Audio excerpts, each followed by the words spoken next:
সূরা আহকাফের ৩ নম্বর আয়াতে উল্লেখ করা হয়েছে আল্লাহ এই আকাশমণ্ডলী ও পৃথিবী সৃষ্টি করেছেন একটি নির্দিষ্ট সময়ের জন্য। অর্থাৎ বলা হচ্ছে সবকিছুই একদিন ধ্বংস হয়ে যাবে। আর কোরআনে এই কথা অনেকবার বলা হয়েছে, যেমন পবিত্র কোরআনে সূরা কিয়ামত ৮ নম্বর আয়াত আর ৯ নম্বর আয়াতে বলা হচ্ছে যে চন্দ্র তখন হইয়া পড়িবে জ্যোতিহীন, সূর্য ও চন্দ্রকে একত্রিত করা হইবে যখন বিশ্বজগৎ ধ্বংস হইবে।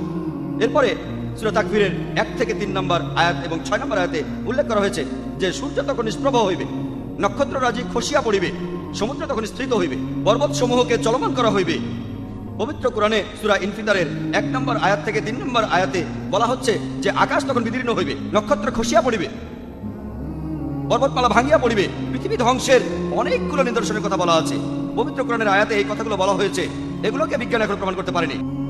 যেভাবে আমি প্রথম দিনের সূচনা করিয়াছিলাম সেইভাবে পুনরায় সৃষ্টি করিব। তাহলে কোরআন বলছে যে আবার নতুন করে সবকিছু সৃষ্টি হবে পৃথিবী ধ্বংস হওয়ার পর। বিজ্ঞান এর ব্যাপারে কিছু জানে না। কোরআন